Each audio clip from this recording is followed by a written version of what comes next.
안녕하세요. 오늘도 사연살롱을 찾아주셔서 감사합니다.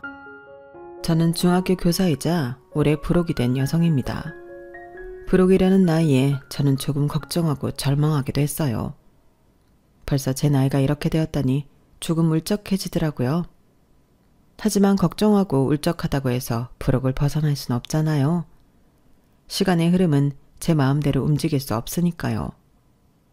그래서 저는 불혹을 받아들이고 그럴 뿐 아니라 조금 달라지기로 했어요. 사실 저는 가족이라는 가치에 허우적거리는 삶을 살았어요. 무슨 행동을 하든 가족의 시선에 맞춰서 살았죠. 가족의 규칙이 곧 저에겐 법이었어요. 법이라는 말에서 알 수 있다시피 가족의 규칙을 받아들이면서도 답답하고 숨막힐 때가 없지 않았죠.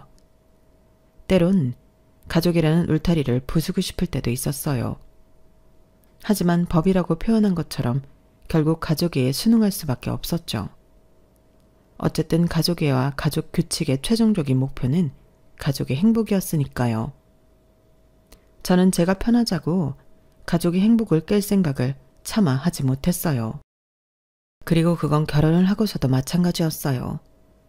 평생을 가족의 규칙에 맞춰 살다 보니 시댁에서도 시댁의 규칙을 파악하고 거기에 어긋나지 않도록 노력했어요.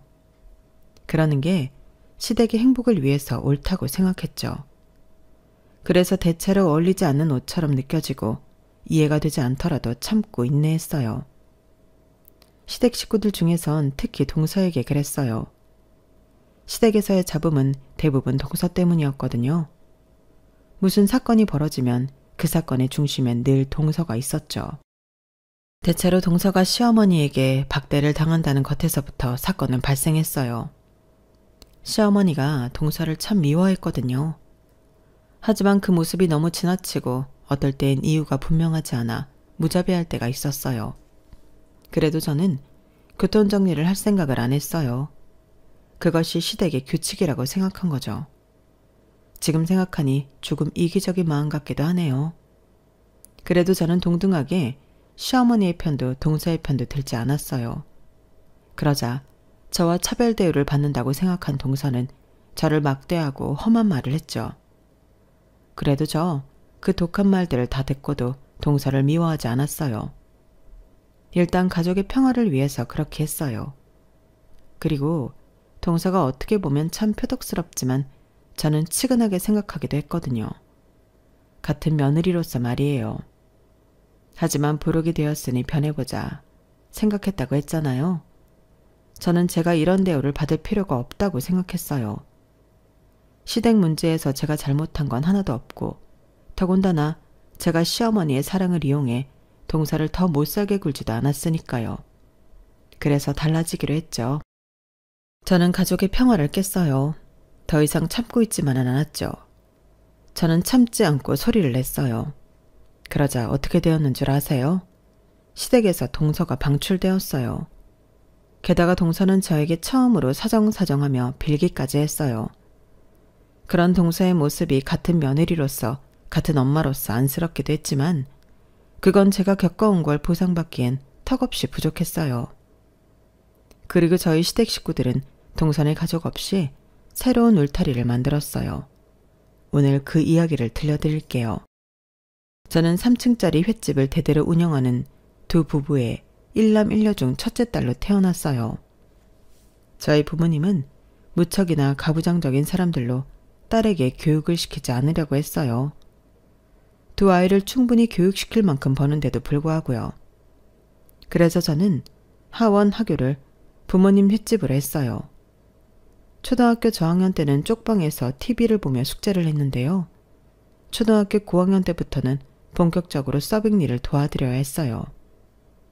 제 의지는 전혀 없었고 제가 앞에서 저희 가족이 가족의 평화를 중시한다고 했잖아요. 그래서 저희 가족에겐 꼭 지켜야 할 의무가 있었어요. 특히나 저에겐 공부보다 부모님이 하는 횟집 일을 도와드려야 하는 의무가 있었죠. 그래서 초등학교 4학년 때부터 부모님 식당 일을 도왔어요. 음식을 서빙하고 콘치즈와 같은 간단한 요리는 만들기도 했고요. 빈 그릇을 치우고 다시 손님을 맞이했죠. 어린아이가 서빙을 하고 일을 도우니까 대견하다는 손님들도 있었지만 애를 홀대하는 거 아니냐는 손님들도 있었어요. 그럴 때면 부모님은 손님에게 저를 칭찬했어요. 얘가 철이 일찍 들어서 벌써부터 저희를 돕는다네요. 기특하죠? 다시 한 번 더 강조하지만 제가 스스로 일을 돕겠다고 한 적은 없어요. 하지만 그런 말로 부모님은 손님이 더 말할 수 없게 만들었죠. 저는 아직도 저를 안쓰럽게 보던 손님들의 표정을 기억해요. 그리고 가끔은 저희 가족을 아는 손님이 아들, 그러니까 제 남동생의 행방을 묻기도 했어요. 그 집 아들은 어디 갔소? 그도 그럴 것이 연년생이던 제 남동생은 부모님의 가게를 전혀 돕지 않았거든요. 남동생은 제가 부모님 가게에서 일을 할 시간에 학원을 다녔어요. 수학학원, 영어학원, 태권도학원 이렇게 다녔죠. 걔는 학원 가고 없죠.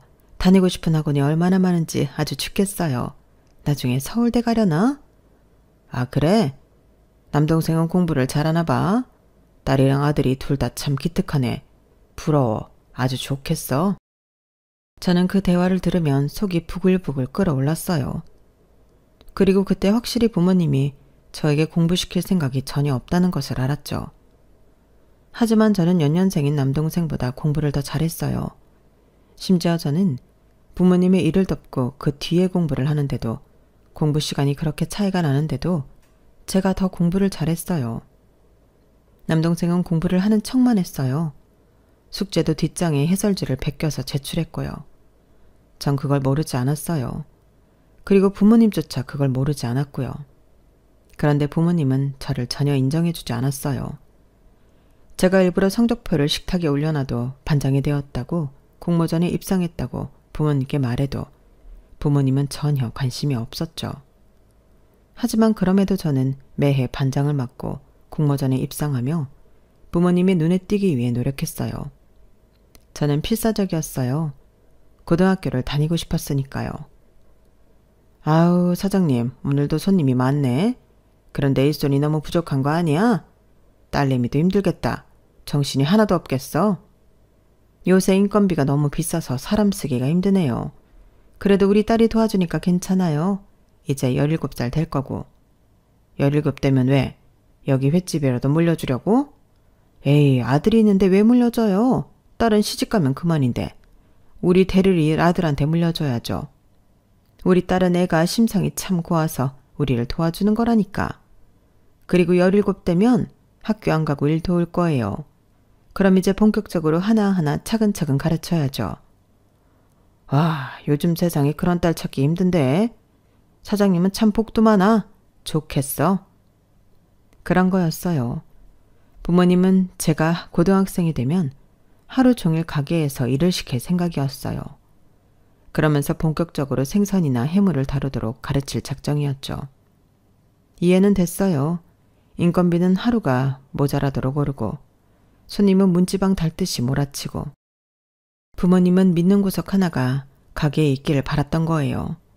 하지만 전 원하지 않았어요. 초등학교 4학년부터 횟집에서 일을 하며 비린내와는 영원히 이별하고 싶었죠. 저는 밥상에 해산물이 나오면 쳐다보지도 않았어요. 그만큼 싫었어요. 물론 공부를 하고 싶다고 대놓고 직접적으로 부모님에게 말한 적도 없어요. 앞서 이야기했지만 저희 가족에게 평화는 무척 중요했어요. 왠지 모르겠지만 공부를 하고 싶다는 말을 하면 부모님과 다툴 것 같았어요. 그래서 은근히 티내는 방법을 사용한 거예요. 그런데 전혀 통하지 않았네요. 저는 좌절했어요. 하지만 이대로 가게에서 발목 잡혀 일하고 싶지도 않았어요. 그래서 처음으로 부모님에게 공부를 하고 싶다고 말했어요. 아버지, 저 고등학교 안 가요? 당연하지. 네가 무슨 고등학교야? 아빠가 누누이 말했잖아. 너는 횟집 일을 도우라고. 그래야 아빠도 엄마도 좀 쉬지. 그러면 저한테 물려주실 거예요? 횟집 말이에요. 저한테 물려주실 거냐고요? 넌 시집갈 건데 왜 물려줘? 그럼 우리 식구 가게가 아니라 너희 시댁 식구 가게가 되는 거야. 내가 그 꼴을 보고 있을 것 같아? 아니요. 저 필요 없어요. 횟집 저한테 안 물려주셔도 돼요. 전 공부하고 싶어요. 저 인문계 고등학교 갈 성적 충분하고도 남아요. 제가 늘 전교 10등 안에 든다는 건 알고 계세요? 그런데 왜 저를 고등학교에 안 보내겠다는 거예요? 싫어요. 동준이는 보낼 거죠. 저보다 공부도 못하는데. 그건 알고 계세요? 언제까지 입 아프게 말해야 하니? 여자는 공부해서 대학 가봤자 시집가면 다 도루묵이라니까. 너 시집 안 갈 거야? 누구 마음대로 시집 가야지. 어? 그런데 왜 의미 없이 투자를 해야 하냔 말이야. 그럴 바엔 지금이라도 칼질 배우는 게 훨씬 더 도움된다. 아빠도 엄마도 언제나 너를 생각해서 하는 말이야. 그리고 공부? 이건 공부를 잘하고 못하고의 문제가 아니다. 그럴 만한 가치가 있냐 없냐의 문제지. 소은아, 아빠는 말이다.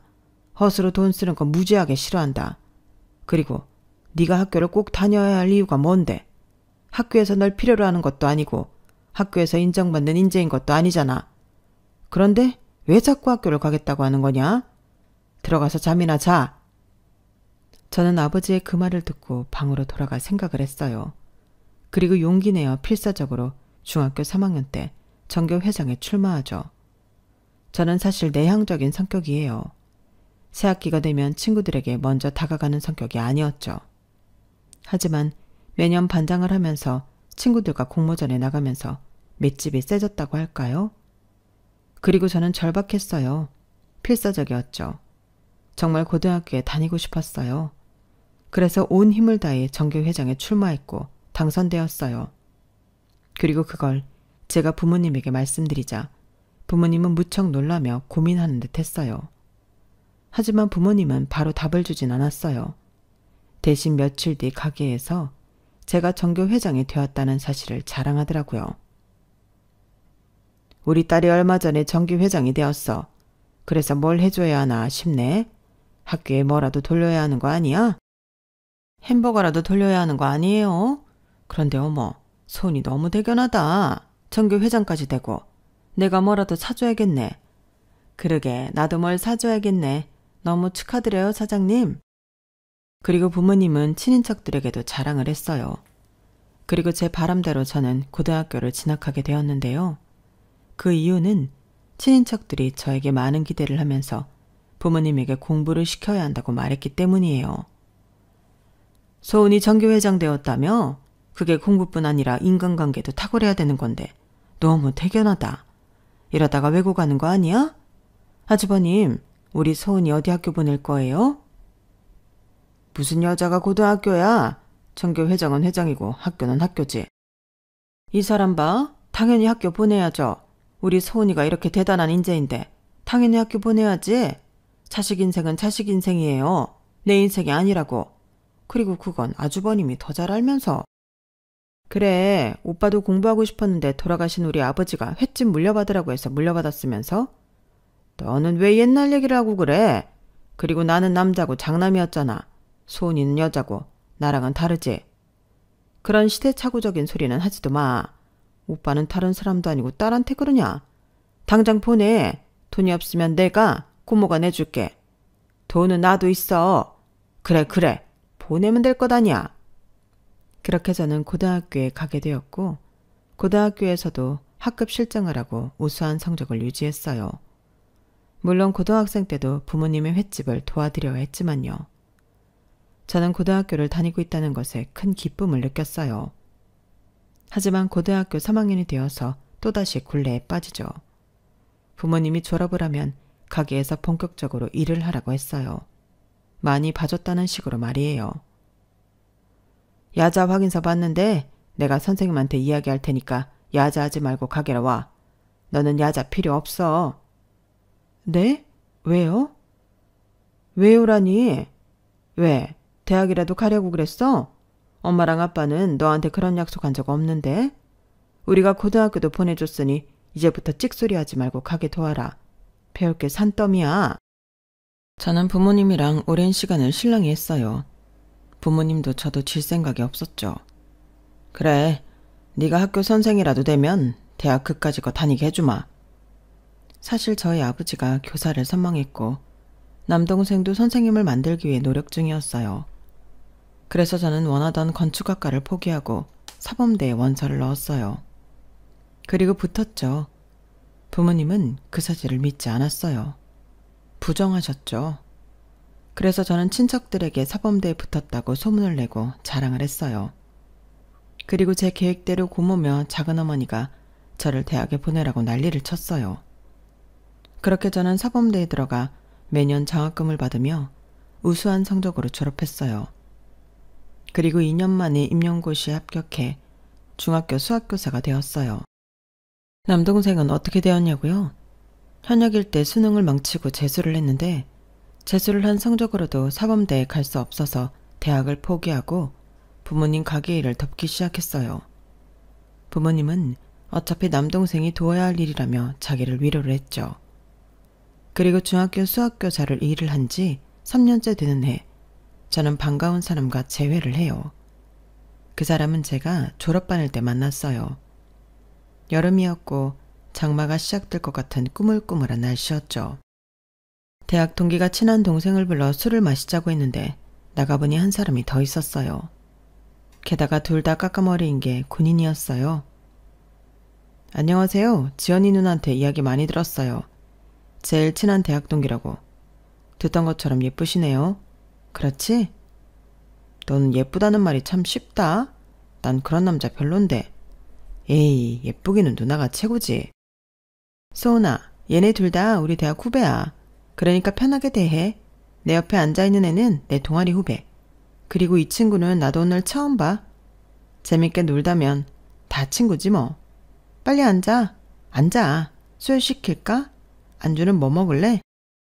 저는 떨떠름하게 자리에 앉았는데 앉고 보니 대학 동기의 친한 동생의 친구 옆자리더라고요. 왜 자리 배치가 이렇게 되었지 싶었는데 보니까 대학 동기와 친한 동생은 서로 좋은 마음을 나누고 있는 것 같았어요. 서로 속닥거리며 이야기를 하더라고요. 그래서 무안했는데 제 옆자리에 앉은 후배도 마찬가지인 것 같았어요. 저 둘이 그런 거 같죠? 아, 네. 저는 이미 알고 있어서서. 에휴, 그런 자리였으면 미리 이야기를 하지. 왜요? 왜긴요. 애초에 안 나왔죠. 무슨 재련장치 보는 것도 아니고. 그쵸? 그럼 빠져줄까요? 우리끼리 먹을래요? 저는 연하의 도발에 당황했어요. 그래서 술잔을 내밀었죠. 저와 후배는 몇 번 단둘이 짠을 하고 술을 마셨어요. 그리고 계산을 하고 나오니 대학 동기와 대학 동기의 친한 후배는 사라진 뒤였고 후배만 남아 저를 기다리고 있었어요. 먼저 가고 싶어하는 것 같길래 보냈어요. 그래서 저도 집으로 가려고 하는데 데려다 주겠다고 해서 그러라고 했어요. 그리고 후배가 휴가를 나오면 가끔 보다가 제가 임용 준비를 하면서 연락이 끊겼어요. 그런데 제가 중학교 수학교사가 된 지 3년째 되는 해에 커피숍에서 만났어요. 누나? 오랜만이네? 나는 또 제대했다고 문자 보낸 거에 답장이 없길래 증발한 줄 알았네요. 이 근처에서 지내요? 이 근처 중학교에서 근무하고 있어. 아, 누나 수학교육과였죠? 임용고시도 본 거예요? 그래서 연락을 제대로 못했어. 늦게라도 연락하지. 아무튼 저 금방 올라가야 해서 번호 안 바뀌었죠? 문자 보낼 테니까 이번에는 답장해요. 그리고 후배는 2시간 뒤에 문자를 보냈어요. 오늘 시간 되냐고 묻더라고요. 그런데 하필 시험 출제 기간이라 너무 피곤해서 약속을 다음으로 미뤘어요. 그리고 시험 기간이 끝나고 제가 답장 안 한 게 너무 마음에 걸리고 미안해서 한번 만났어요. 후배는 많은 부분이 변했더라고요. 처음에 봤을 땐 아기 같았는데 머리도 기르고 멋도 내고요. 운전도 할 줄 알더라고요. 들어보니 근처 건축회사에 다닌대요. 건축회사라. 나도 사실 건축가가 가고 싶었는데. 정말요? 그런 말 안 했잖아요. 굳이 꼭 해야 할 말은 아니잖아. 와, 누나가 날 부러워하다니 기분 묘하네요. 그렇게 저희는 몇 번의 식사를 하고 몇 번 커피를 마시고 데려다주고 데리러 오고 하면서 친해졌고 자연스럽게 연인이 되었어요. 그리고 4년 정도 연애한 끝에 결혼을 하게 되죠. 연애를 4년이나 했어요. 그 사이에 2번 정도 남자친구가 결혼을 하자고 프로포즈를 했는데 괜히 아버지의 말 때문에 꺼려지더라고요. 아버지가 제게 그랬잖아요. 여자는 어차피 시집가고 아이 낳으면 일을 그만둬야 하고 그래서 대학 갈 필요가 없단 말이요. 그렇게 될까봐 두려웠어요. 게다가 저는 중학교 교사로 근무하면서 결혼 때문에 아이 때문에 휴직하다가 일을 그만둔 여선생님들을 많이 봤거든요. 그래서 남자친구의 프로포즈를 보류했어요. 그리고 또 부모님 때문인데요. 가족이라는 게 저에겐 너무 숨막히는 가치여서 가족을 만드는 일이 꺼려졌어요. 저 또한 그런 부모의 자식이어서 제 자식에게 그런 가치를 강요할까봐 그것도 무서웠고요. 게다가 제 연애 사실을 알고 나서 아버지는 제게 중매를 권유했어요. 저는 도무지 부모님을 이길 수가 없었어요. 그리고 끝내 부모님과 있었던 일을 남자친구에게 말하자 남자친구가 해결하겠다고 하더라고요. 남자친구는 불소처럼 저 몰래 부모님을 찾아갔어요. 그리고 무슨 말을 했는지 그날 이후 부모님이 결혼을 허락했더라고요. 그래서 남자친구가 부모님과 독대를 한 지 일주일 만에 날짜를 잡고 결혼을 했어요. 남편에게는 3살 어린 남동생이 있어요. 서방님 부부는 저희 부부보다 2년 빨리 결혼했죠. 서방님과 동서는 저희 부부와 비슷하게 대학에서 만났어요. 서방님은 대학원생이었고 동서는 졸업반이었죠. 도서관에서 자리 싸움을 하다가 웃기게도 친해져서 나란히 앉아 공부를 했고 그러다 연애를 시작했대요. 그런데 시부모님이 동서를 그다지 좋아하지 않은 것 같았어요. 그러고 보니 상견례 때도 이상했죠. 들어보니 사돈 어르신들은 횟집을 하신다고요? 힘드시겠어요. 장사라는 게 어느 날엔 막다가도 어느 날엔 흐리지 않습니까? 아, 저희는 대대로 횟집을 해서 발길이 끊이지 않아요. 단골 손님도 많고 새로 오는 손님도 많아요. 항상 직원이 모자랍니다. 저도 이 사람도 지쳐서 집으로 돌아가죠. 매출은 대충 이 정도 됩니다. 횟집인데도 다른 가게보다 기복이 없는 편이죠. 그리고 저희는 가지고 있는 건물도 있어서 먹고 사는데 크게 문제가 없습니다. 아, 그러십니까? 제가 그 사실은 몰랐네요. 단순히 가게를 운영한다고 해서 잠깐 실수를 했나 봅니다. 기분 나쁘신 건 아니죠? 맞아요. 직업이 귀천이 어디 있겠습니까? 누구는 교수라고 떵떵거리면서 딸 시집 보낼 때 수저 하나 더 쥐어주지 않더라고요. 아유, 그런 사람도 있습니까? 아무리 그래도 딸 결혼인데 그럴 수 없죠. 저희는 우리 소은이 잘 봐주십사 아파트 한 채 쥐어보낼까 하는데 괜찮으시겠습니까? 아이고, 그러면 저희야 감사하죠. 역시 제가 한참 잘못 봤나 봅니다. 상견례 자리에서 동서는 아무런 말도 하지 않았어요. 2살짜리 그리고 갓난아이만 보고 있었죠. 그리고 갓난아기가 울기 시작했어요. 그러니 시어머니가 한숨을 쉬었어요. 거 좀 안 울게 잘 봐라. 아니면 애들 데리고 나가든지. 그래서 동서가 나갔던 것으로 기억해요. 그리고 남편에게 들어보니 교수 이야기는 동서의 아버지 이야기라고 하더라고요. 교수 사돈이면 괜찮지 않아? 교수도 돈 잘 벌 텐데 정말 수저 하나도 안 들려보냈어? 그랬던 모양이야. 내 동생 지금 5층짜리 엘리베이터도 없는 빌라에 살아. 매매가가 1억도 안 될걸. 그것도 내 동생이 대출받아서 샀어. 그리고 우리 부모님이 정말 재수씨를 싫어하는 이유는 혼자 임신해서 결혼했거든. 우리 집도 자기 집처럼 보수적이야. 영 받아들이질 못하더라고. 물론 그걸 다 재수씨 탓만 한 건 잘못이지만 그리고 내 동생 교수한다고 대학원 갔었다고 했잖아. 그런데 애 아빠 된 와중에 계속 공부를 할 수 있었겠어? 그만뒀지. 내 동생 바이올린 했어. 바이올린 한대 몇 천만 원 하는 거 알아? 그렇게 투자했는데 지금 교수도 못 되고 회사 다니니 부모님도 마음에 안 찰 수밖에 없지. 저는 남편에게 이런 이야기를 들어서 그런지 시부모님의 차별을 체감했어요. 시아버지는 저희 부모님의 안부를 자주 물었어요. 그뿐만 아니라 저희 시아버지가 퇴역 군인인데 군인으로 근무하면서 여러 지역의 특산물을 잘 아셨거든요. 그래서 특산물을 얻으면 저를 통해 저희 부모님에게 주라고 했어요. 하지만 동서에겐 동서 부모님이 어떤지 묻지 않았죠. 그리고 저는 시댁에서 일을 거의 하지 않았는데 그건 시아버지가 저와 대화하는 걸 무척 좋아했기 때문이에요.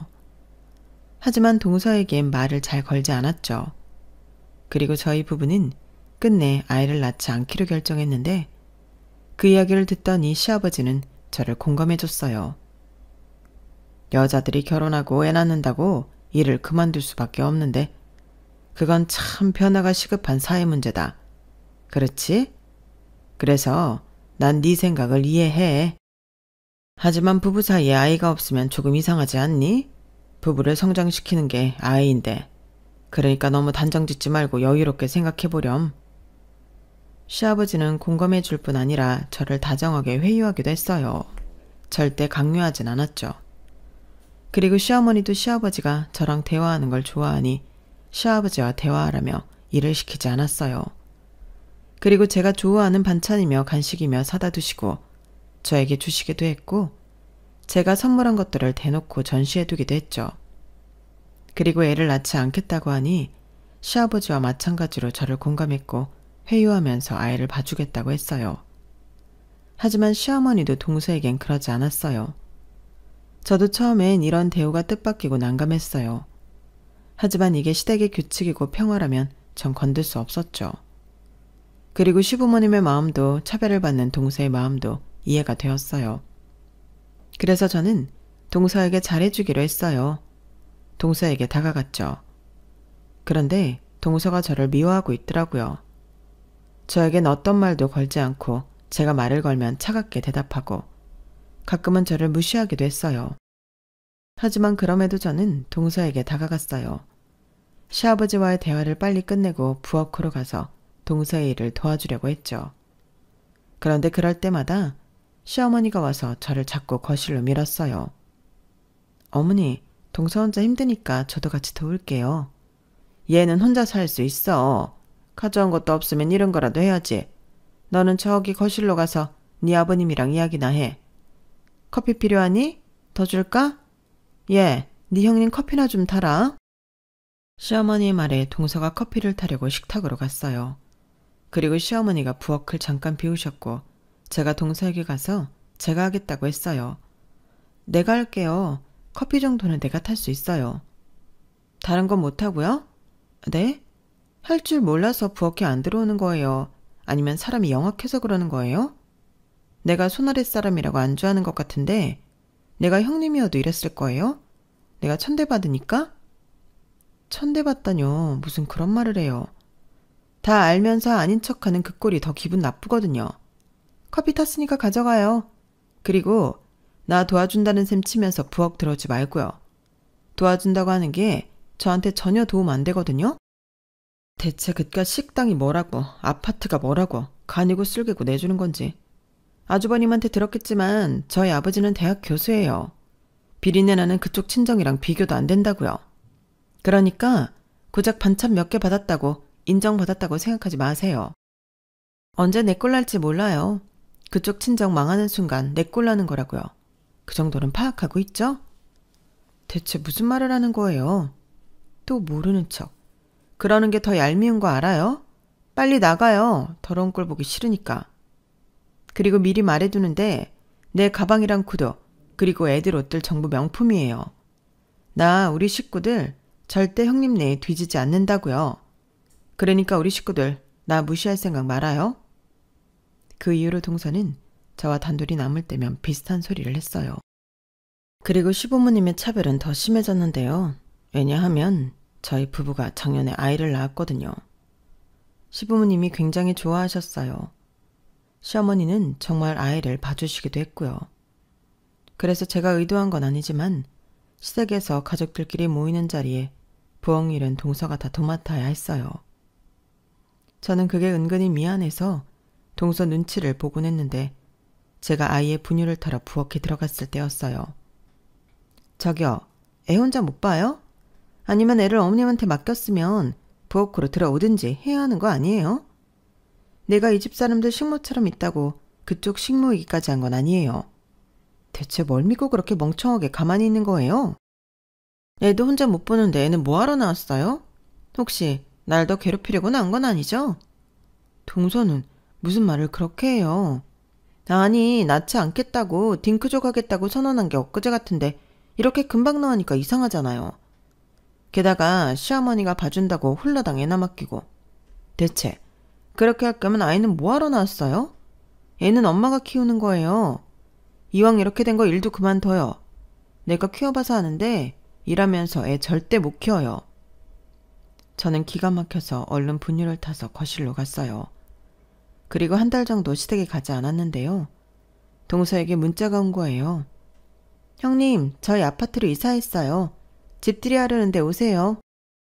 처음 보는 다정한 말투였어요. 그러고 보니 시어머니에게 동서가 빌라 생활을 청산하고 3억짜리 아파트로 들어갔다는 이야기를 들었어요. 그래서 저는 동서가 원체 기분이 좋은가 보다 싶었어요. 가겠다고 문자를 보냈죠. 그러니 혼자 오라고 하더라고요. 여자들끼리만 뭉쳐요. 어머님이랑 형님이랑 저만요. 다른 식구들은 다음에 부르죠 뭐. 그래서 저는 과일이며 이것저것을 사서 동서네 집에 갔어요. 좋은 아파트였어요. 신축 아파트였죠. 어머, 형님 오셨어요?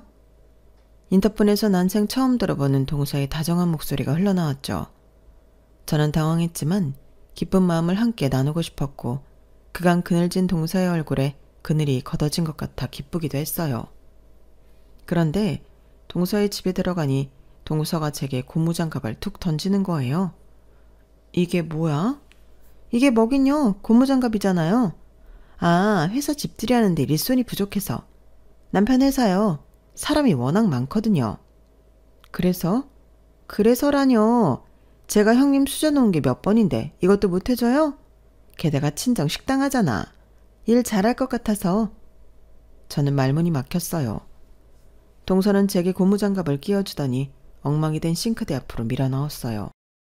그리고 저는 설거지를 하기 시작했는데 주변은 시끄러웠고 저를 건드는 말들이 들렸어요. 누구세요? 아, 저희 형님이에요. 사람이 참 좋아서 일손 모자라다니까 도와주네요. 친정이 식당 하거든요. 그러면 전문가네. 그렇죠. 아, 소고기 더 드릴까요? 형님, 여기 소고기 좀 더 가져와요. 고무장갑을 낀 채로 오면 어떡해요? 물 다 떨어지나요? 아, 전문가는 아닌가 봐요. 이왕이면 잡채도 좀 더 가져다 달라고 해줘요. 에이, 직접 말하면 되지 뭘 날 통해요. 그냥 편하게 불러요. 아줌마라고 불러도 되고 여러분들 형님은 아니니까요. 아, 형님, 새 그릇에 내와야죠. 아, 정말 왜 이래요? 이래서 어떻게 부인 노릇, 며느리 노릇, 엄마 노릇을 하지? 정말 한참은 더 배워야겠다. 대체 이런 사람을 시부모님은 뭐가 좋다고 물고 빠는지. 시부모님이 형님을 좋아하나 봐? 그러니까요. 집안 살림 하나 잘하는 것도 없고 그냥 친정 가게가 좀 잘 되나 봐요. 건물도 몇 채 있다던데. 그런데 그래봤자 장사꾼 아닌가? 하지만 저희 아버지는 대학 교수시거든요. 그렇지, 대학 교수가 낫지. 교양 있고 품이 있고. 시부모님이 뭘 모르시네. 그러면서 자기들끼리 제 험담을 하는 거예요. 저는 더 이상 참을 수가 없어서 화장실로 가 시어머니에게 전화를 했어요. 시어머니는 놀란 목소리로 저를 위로하고 곧장 달려왔어요. 어머님! 동서가 인터폰에 비춰진 시어머니 얼굴을 보고 안절부절했어요. 그리고 동서가 현관문을 열자마자 짝 하고 시어머니가 동서의 뺨을 때렸어요. 이 배은망덕한 년? 네? 어머님, 그게 무슨 소리예요? 네가 상전이 따로 없구나. 감히 누구한테 무슨 짓을 해? 어머님, 지금 제가 형님한테 일 좀 시켰다고 이러시는 거예요? 아니, 왜 매번 형님만 싸고 노세요? 전현이 뭐가 대단한데요? 뭐가 대단하냐고요? 이 집이 어떤 집인지 네가 알고도 나한테, 아니, 네 형님한테 이러는 거냐? 아, 어머님이 돈 빌려주신 건 감사하게 생각해요. 하지만 그게 형님이랑 무슨 상관인데요? 너한테 준 2억, 네 형님 돈이다. 동서의 눈이 흔들렸어요. 맞아요.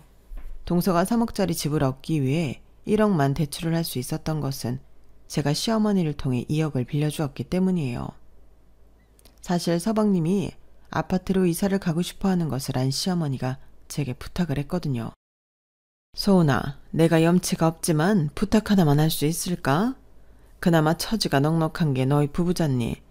이번에 새로 올린 아파트 있지? 그 아파트로 네 동선의 부부 이사시키고 싶은데 도와줄 수 있겠니? 저는 처음엔 거절하려고 했어요. 저희도 아이가 생겼고 나갈 돈이 한두 푼이 아니었으니까요. 하지만 시어머니가 저에게 부탁한 게 처음이었어요. 그러니까 사실 시어머니는 너무 안타까운 마음에 동선의 부부를 홀대한 거였어요. 세상에 안 아픈 손가락이 어디 있겠어요. 저도 아이를 키우는 중이라 그 마음을 알게 되었으니 차마 거절할 수가 없겠더라고요. 남편과 상의를 한 끝에 시어머니에게 2억을 빌려드렸어요. 어머님, 대신 제가 줬다는 말은 하지 마세요. 왜? 그냥 어머님이 준다고 하면 더 기쁠 거 아니에요. 사실 말은 그렇게 했지만 동서의 자존심을 생각해서 그랬어요. 저 때문에 차별받는데, 그래서 저를 미워하는데 제 돈으로 아파트를 사게 되면 동서의 자존심에 심한 상처가 날 것 같았거든요. 가족이라면 그러면 안 되잖아요. 그게 가족의 평화를 위한 거잖아요. 하지만 전 올해 불혹이고 이렇게 된 이상 참지 않기로 했어요. 동서가 놀라서 저를 쳐다봤어요. 제가 고무장갑을 바닥에 던졌죠. 동서의 집에 있던 모든 사람들이 놀란 표정으로 저를 쳐다봤어요. 내가 사정이 참 딱해서 빌려줬는데 그것도 네가 불편할까봐 어머님이 주는 돈이라고 하면서 빌려줬는데 너는 그걸 모르고 그래. 모를 수 있다고 쳐도 기어이 날 이런 식으로 대하네? 차라리 내가 주는 돈이라고 말할 걸 그랬다. 그래서 네가 찍소리도 못하게 만들 걸 그랬어. 아니, 이게 대체 무슨 말이에요, 어머님? 어머님이 주신 돈이랬잖아요. 어머님한테 그럴 거 없어. 내가 준 돈이라고 말하지 말라고 했으니까. 너를 위해서 그랬어. 나 때문에 그토록 철배받는 네가 안쓰러워서 네 자존심 좀 지켜주려고 그랬어. 그런데 너는 나를 여전히 이렇게 대하네? 여유로워진 만큼 마음도 넉넉해져야 할 거 아니야. 나를 위하는 척 하지 마. 정말 가증스러워서. 내가 너 때문에 얼마나 힘들었는데. 그걸 너도 알고 있잖아. 그러면서 나를 위해 이런 것도 못 해줘? 내가 너 때문에 당한 게 얼만데. 그러면서 동서는 바닥에 주저앉아 울었어요. 그러자 시어머니가 제 앞에 서서 저를 감쌌어요. 더 얘기할 것도 없다. 나 너한테 참 할 말이 많아. 내가 너를 미워한다고? 그래, 나는 너 미워한다. 내 아들 팔자 네가 꾼 것도 모자라 불태워서 아주 미워한다. 너 때문에 우리 아들이 대학원 졸업 못하고 지금까지 개고생하는 거 아니냐? 어머님, 그건 아드님의 선택이었어요. 그리고 저희 부부의 결정이었고요. 그런데 왜 자꾸 그렇게 생각하세요? 게다가 너희 부모는 어떻게 했니? 네가 임신했다고 손주가 혼수니 혼수는 필요 없지 않냐고 하질 않았니? 그리고 교수시계나 되어서 이것도 못해준다 저것도 못해준다 하질 않나? 너 시집 보내면서 입안하더러 다행이라고 하질 않나? 그리고 대학원생이었던 우리 아들 팔자 꾼 건 생각도 안 하고 대학원생이라고 무시하질 않나? 내가 그때만 생각하면 아주 속이 뒤집혀. 그리고 너도 지금이야. 이렇게 주눅들어 보이지만 처음엔 어땠니? 눈에 불을 켜고 날 노려보지 않았어? 너 예쁘게 안 본다고 말이야. 내가 어떻게 너를 예쁘게 보겠니? 혼전 임신했다고.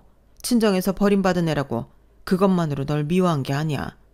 애초에 네가 예쁜 짓을 하긴 했니? 무작정 예쁘게 보라고만 했지. 그리고 내가 너 우리 아들 돈으로 사치 부리는 거 모를 줄 알아? 아니 어머님, 제가 언제 사치를 부렸어요? 우리 아들이 너 때문에 빌린 돈만 수천만 원이야. 애들 때문에 드는 돈이 많다고 늘상 그런 말을 하지만 여자의 촉이 있는 거다. 네 가방, 구두, 애들 옷들 전부 명품이잖아. 게다가 너 이번에 차도 바꾸고 전기차로. 그거야 필요해서 산 거죠. 나 우리 아들 벌이 모자란 거 안다. 그러면 너도 움직여야지. 뭐든 해야지. 집에서 살림하면서 애들 유치원 보내고 탱자탱자 놀고 아니면 절약하면서 알뜰살뜰 살든지. 네가 산 명품들 내가 보고 있자면 한숨이 절로 나온다. 네가 이렇게 구는데 내가 널 어떻게 예뻐하니? 시어머니는 폭탄처럼 말했어요. 저는 시어머니를 진정시켰어요.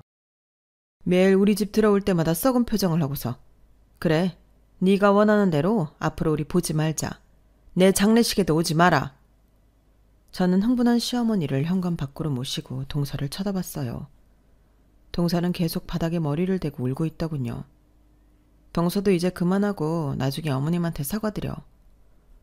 내가 무슨 사과를 해야 하는데 나를 죽도록 미워해놓고 어떻게 예쁜 척을 하라는 거야? 그리고 했으면 정말 나를 예뻐는 했고? 거짓말. 다 새빨간 거짓말이야. 그래도 어머님 마음도 전혀 이해 못할 건 아니잖아. 부모 마음이라는 게 그런 거 아니겠어? 내가 왜 그딴 걸 해야 해? 나는 아직도 너 같은 것 때문에 더 비교당하고 더 구박당한 게 억울해. 네가 뭐가 잘나서 내가 너 같은 거랑 비교당해야 하냐고. 네가 뭔데? 뭐가 잘났는데? 비린내 나는 가게 꼴랑 그거 가지고 교수 아버지를 둔 나를 구박해? 난 언니가 외교관이고 오빠가 증권회사 다녀. 근데 넌 동생도 횟집에서 일한다며. 고작 그거 가지고. 계속 비린내 나는 횟집이라면서 비하하는데 그래, 나도 우리 가게 부끄러울 때 있었어. 하지만 그건 딸이 나만 할 수 있는 일이야. 남은 그렇게 생각하면 안 돼.